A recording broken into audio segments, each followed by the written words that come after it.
شهر رمضان الذي أنزل فيه القرآن. أعوذ بالله من الشيطان الرجيم. بسم الله الرحمن الرحيم.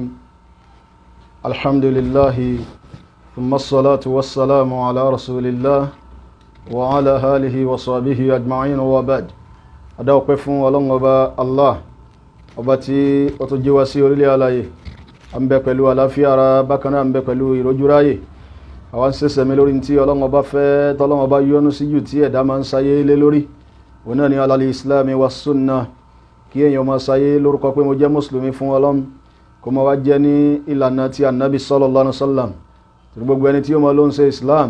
òun náà kọ́ ní ń ṣe ní ìlànà tí annabi sallallahu alaihi wasallam tó gbé kalẹ̀ àbẹ̀lọ́wọ́n bá kí ó ṣe wálẹ̀ ní tí ó máa ṣe islam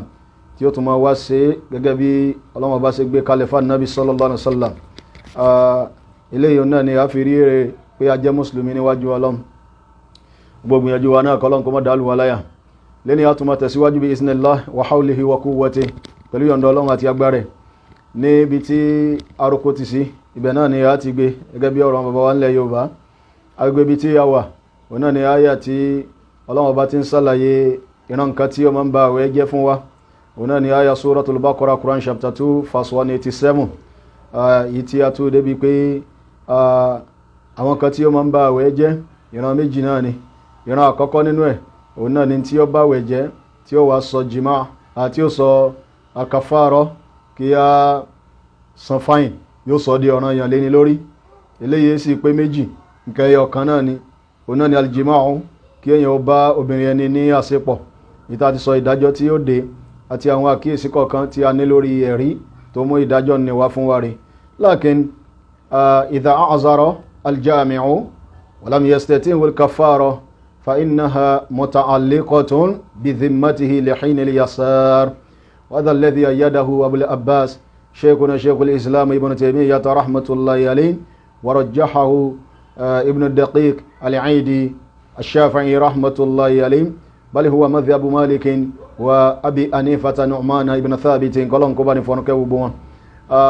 látàrí ilé ẹni tí ó bóbin lásìpọ̀ tí Ọlọ́run bá fáìní ẹ̀ lórúkọ wípé ó ṣe kí ni ó san àwẹ̀ ọjọ́ ní padà ẹlẹ́kejì wà san kí ni wà bọ́kùn lọ́rùn ẹrú tí parí ọba káyẹn wà gbáwẹ̀ oṣù méjì tó dá tí parí ọba káyẹn wà wá ṣe kí ni wà bọ́ àwọn tálíkà tí wọ́n jẹ́ 100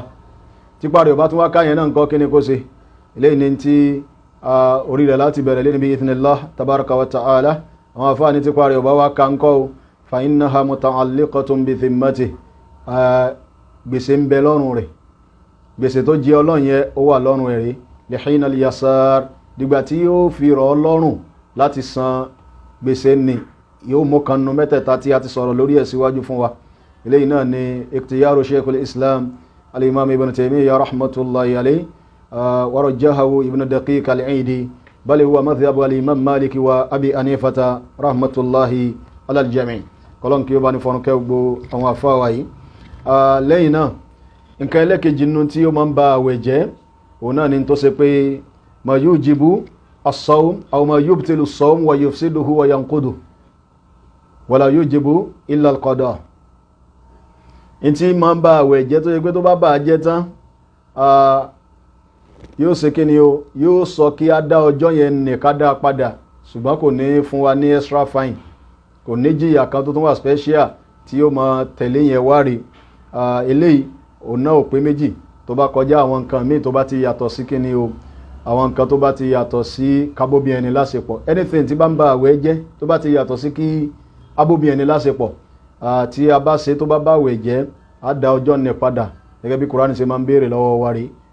bákan náà a ní ní di kí a tún san penalty kan mọ́ wa in kana fi hadhihi al-mas'ala bó tilẹ̀ jásí pé lórí isu yìí rè ikhtilafun ladal ulama ìyapẹ̀ inú wà lọ́dọ̀ àwọn afá islam lé lórí rè fa Abu Hanifa wal Imam Malik rahmatullahi alayhima ọlọ́run kó bá ní fọ́rún kẹ́ràn méjèèjì wọ́n gbà pé man afsada sawmahu wa man abtala sawmahu muta'ammidan ẹni imma bi aklin wa imma bi shurbin ẹnikẹ́ni tó bá máa bá àwẹ̀ rẹ̀ jẹ́ bóyá látara jíjẹ bóyá látara múmu àti bẹ́ẹ̀ bẹ́ẹ̀ lọ rí tírú ẹni bẹ́ẹ̀ wá máa bá jẹ́ ìdàlẹ̀ Imam Malik wa bí Hanifa lọ́dọ̀ Imam Malik àti Abu Hanifa àwọn ó sọ wípé yóò san ọjọ́ ní padà yóò tún san kàfàrà lọ́dọ̀ wọn wá ní òsì yàtọ̀ láàrin ẹni ní àtẹni tí ó bóbìnrin lásìpọ̀ tí bá ń bẹ fún títọ̀hún nínú jìyà náà ni yóò máa bẹ fún náà rí wa khalafahum fi dhalika al-Imam Muhammad ibn Hanbali wa al-Imam Abu Abdullahi ash-Shafi'i rahmatullahi alayhima ọlọ́mbani yọ́nà sáwọn náà al-Imam Shafi'i àti al-Imam Muhammad ibn Hanbali kama fi riwayatin sahihan inda náà ni wípé ẹniyàn rẹ̀ kò sí nǹkan kan fúnrú ẹni bẹ́ẹ̀ tó bá kọjá kó dá ọjọ́ ní kódà padà kó dá ọjọ́ yẹn ní padà ni bọ́rọ̀ bá wá rí bá ní gẹ́gẹ́ bí àwọn ọ̀rọ̀ tí a ti máa fi ń pera wá sákíyèsí àwa mùsùlùmí ká máa lajú sí tí ẹ̀sìn wa gbé wárì ó pàtàkì púpọ̀ wallahi àwọn àfáà ní ìyàpẹ̀ ẹnu nísìn ọ̀rọ̀ ẹlẹ́gbẹ́jẹgbẹ́ ọ̀rọ̀ ìníjọjọjọ ìnílékéwú jọlékéwú ìnílékéwú jọlékéwú aláàfáàjà àfáà gbogbo yẹn ò ráyè wọlé sáàrin àwa mùsùlùmí wallahi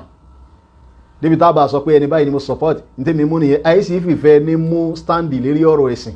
ya Abu Hanifa lè mi tẹ̀lé lọ o Maliki lè mi tẹ̀lé lọ o Shafi mo tẹ̀lé lọ o kíníkà mo tẹ̀lé lọ o gbórú ọ̀nì àsàkásà ni ẹ̀sìn yẹ́ ẹ̀sìn kan náà ni kama qala Allahu tabaraka wa ta'ala fi al-Qur'an al-Karim inna hadhihi ummatukum ummatan wahidatan wa anna rabbukum fattaqun wa fil aya wa anna rabbukum fa'budun ẹyọ kan náà làwa mùsùlùmí ẹyọ kan náà lẹ̀sìn wa nábì wa náà ẹyọ kan náà ni a ní àjọ máa ṣe bákan náà ni ọ̀rọ̀ pé ẹ fi wálẹ̀ káwò máa ṣe ti wá ẹ̀yin náà máa ṣe ti yín wallahi ìbẹ́sìn bá pé méjì ni o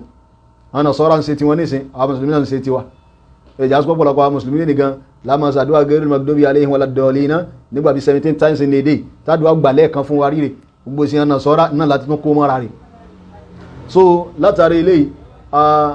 bí àwọn afá bá ní ìyàpẹ̀ ẹnu lérí ọ̀rọ̀ ẹ̀sìn bá ní ayé kan dédé tò sísá ẹ̀yìn anybody ayé dédé tò sẹ́yìn anybody a tò sẹ́yìn ẹni tí òdodo bá wà lọ́dọ̀ ẹ̀ bó láti àmọ̀ kó òdodo wà lọ́dọ̀ èèyàn innama dhalika bimadha bil adilla allati yastadilluna biha ní tó bá jẹ́ ẹ̀rí tí kálukú wọn bá fi ń sọ̀rọ̀ ńlá fi máa ń sọ̀pọ́tì àwọn èèyàn rí kìí ṣe pé Sheikh Adam sọ báyìí Sheikh Kamal sọ báyìí èmi tò sẹ́yìn bàbá Sheikh Adam èmi tò sẹ́yìn bàbá Sheikh Kamal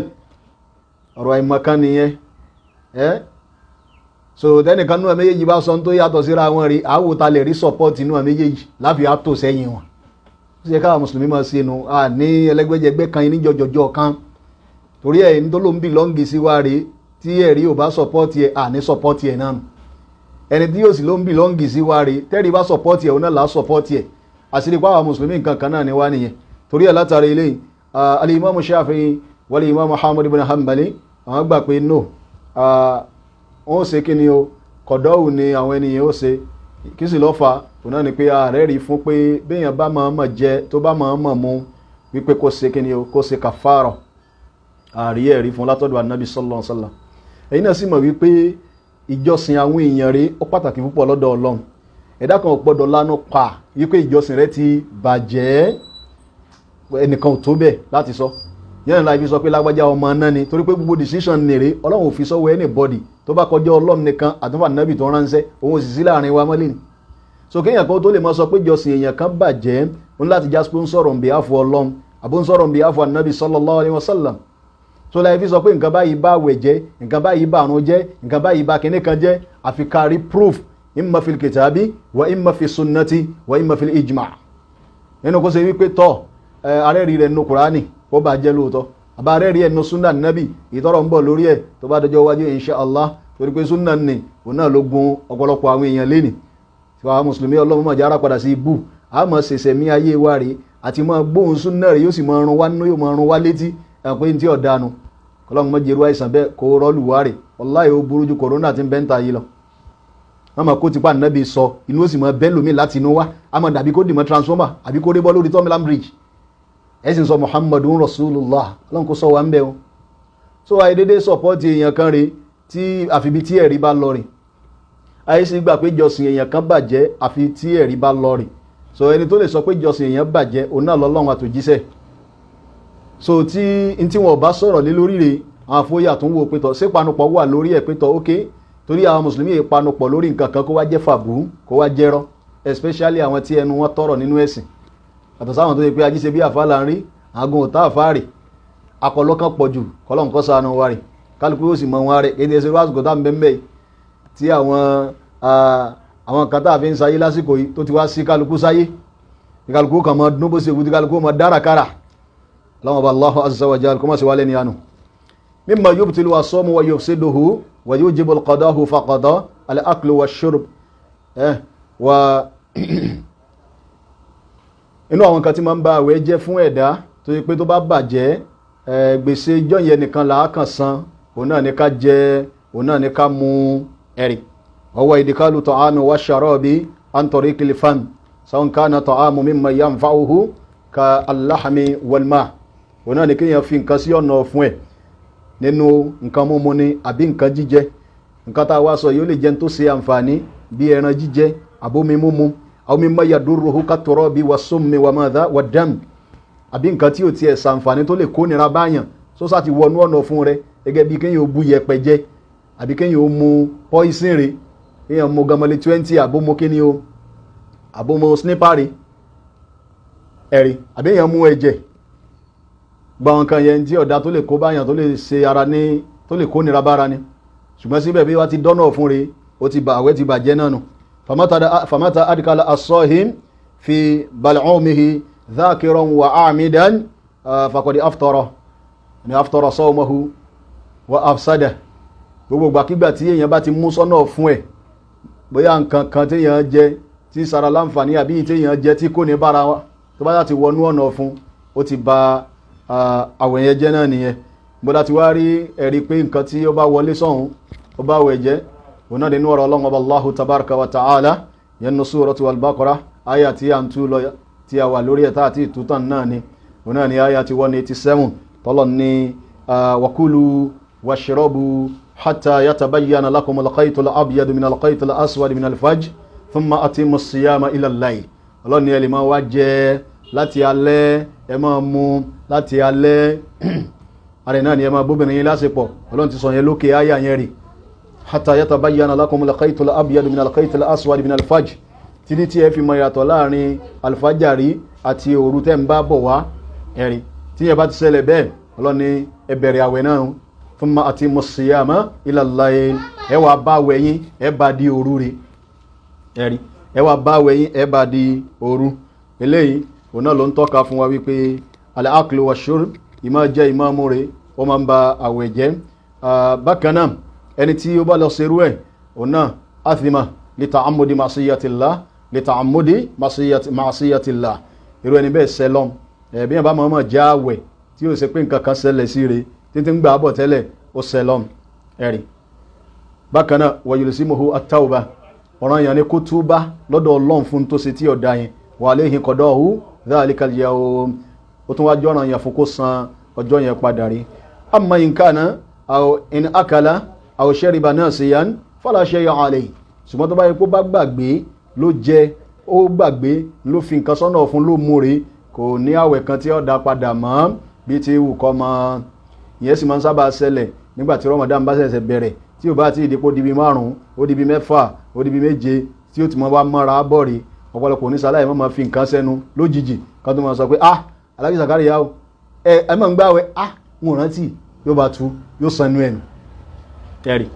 ṣùgbọ́n tó wá pé kíní ń bẹ lẹ́nu ẹ̀ kò tú lẹ́yìn ìgbà tí wọ́n sọ fún pé ẹ mọ̀ ń gbàwẹ̀ tó tún wá gbé mi bẹ́ẹ̀ ẹni yẹn ti bà àwẹ̀ ọjọ́ yẹn jẹ́ yóò san gbèsè àwẹ̀ ọjọ́ ní padà bákan náà yóò ní bùkátà sí kó túbá níwájú Ọlọ́run tó sàrífín sí ọba tí ọpa aláṣẹ rẹ̀ ṣùgbọ́n tó bá yẹ pé èèyàn gbàgbé lèèyàn wá jẹun lèèyàn mú rè ẹni yẹn ò ní gbèsè kan tí yóò san ìta sọ fún náà ní kíni o lè yóò tí mo sọ ma kó gbàwẹ̀ kó báwẹ̀ kó kọ̀m̀plìtì ẹ̀ kó máa bá a lọ rè ó láwẹ̀ ní ọjọ́ yẹn náà lima thabata fi hadith abi Abdurrahman ibn Sakhra ad-Dawsi abi Hurayrah radiyallahu anhu Ọlọ́run kó bá ní fọ́nù kẹ́ bàbá náà wala nabi wa sallallahu alayhi wa sallam anabi ni man nasiya wa huwa sahimun ẹnikẹ́ni tí ó bá gbàgbé tó sì jẹ́ aláwẹ̀ fa akala aw shariba tó wá jẹun àbómu anabi ni falyutimma sawma kẹrù ẹni yẹ kó báwẹ̀ rẹ̀ délẹ̀ kó gbà tán fa innama at'amahu Allahu wa saqah ó wu Ọlọ́run láti fún lóúnjẹ jẹ ló fi fún lóúnjẹ jẹ ó wu Ọlọ́run láti fún lómi mu ló fi fún lómi mu kó má gbàwẹ̀ rẹ̀ lọ so torí ẹ̀ tí irú ẹ̀ bá ṣẹlẹ̀ bẹ́ẹ̀ a máa gbàwẹ̀ wa nsọ náà ni o. hathal hadithu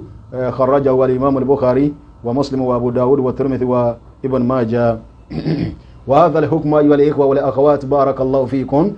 yashmulu al-farida wan nafila li umumi al-adillati fi dhalik. so ìbá wa jáwẹ̀ nafila ni kala ń gbàwẹ̀ jọ́ monday ká ní kìí ṣe ní ramadan à ń gbàwẹ̀ thursday kìí ṣe ní ramadan làwa gbàgbé làwa fi nǹkan sẹ́nu. so tá a bá padà rántí pa ń gbàwẹ̀ á tún mọ complete àwọn yẹn lọ́nà ni. so ìbá jọ́ràn yàn ìbá jẹ́ náfìlà ẹni àwẹ̀ tó bá ṣẹlẹ̀ sí wa bẹ́ẹ̀ pa gbàgbé tá a fi nǹkan sẹ́nu àwẹ̀ ẹjọ́ yẹn ò bàjẹ́ a máa bá àwẹ̀ yẹn lọ náà ni. wọ́n máa jáhìlú bíi tahrim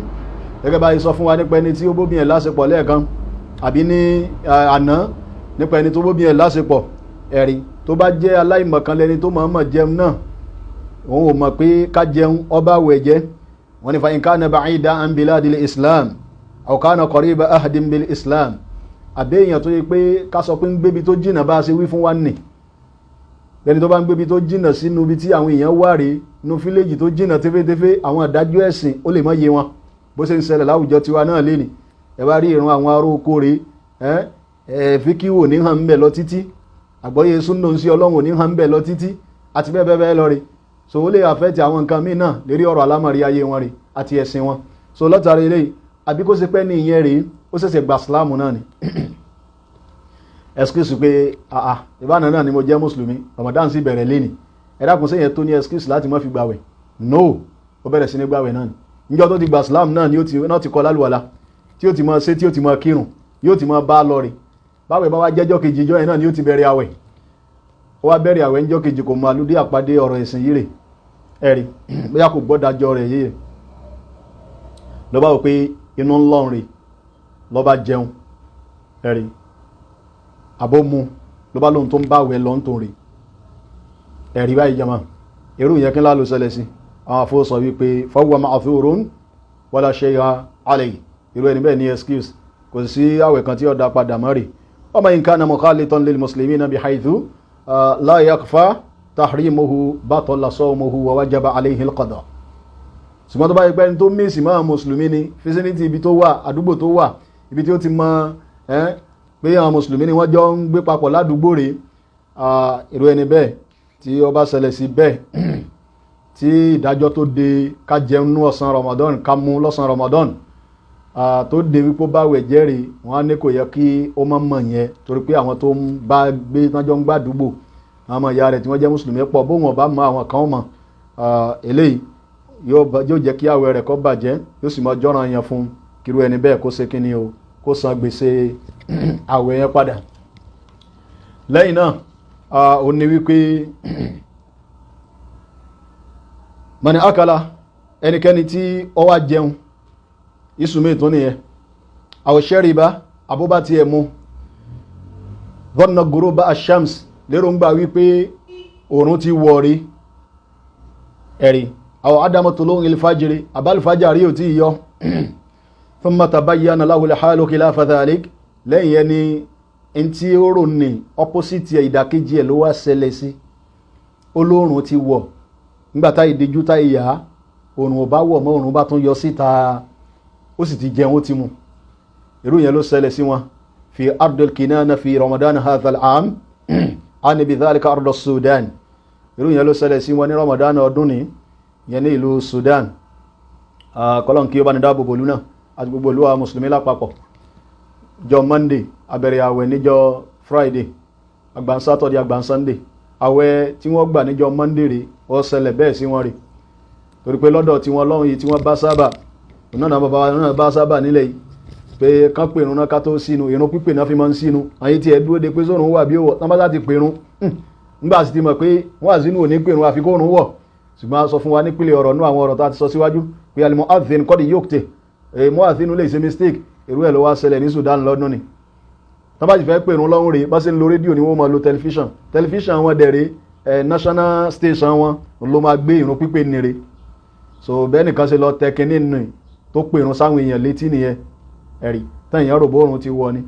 gbogbo wọn ṣe sínú lọ rẹpẹtẹ nìyẹn láàrin bí ìṣẹ́jú mélòó rè òrùn bá tún yọ ní sánmà Ramadan ọdún yìí náà ni kó wá ṣẹlẹ̀ bẹ́ẹ̀ sí èèyàn kan àbó ṣẹlẹ̀ bẹ́ẹ̀ sí ìlú kan kí ni a sọ pé ó ṣẹlẹ̀ rí arọ́jì min aqwali ahli al-ilmi ayyuha al-ikhwa èyí tó lékè lọ́rọ̀ nọ́rọ̀ àwọn afá islam lórí ọ̀rọ̀ yìí rí ànisàlàyé masala yẹ fún wa bí idhnillah tabaraka wa ta'ala ìdá tún bọ́lá àrọ̀ tèní lọ́njẹ́ wúlò fún wa yẹ kó ṣe wá láǹfààní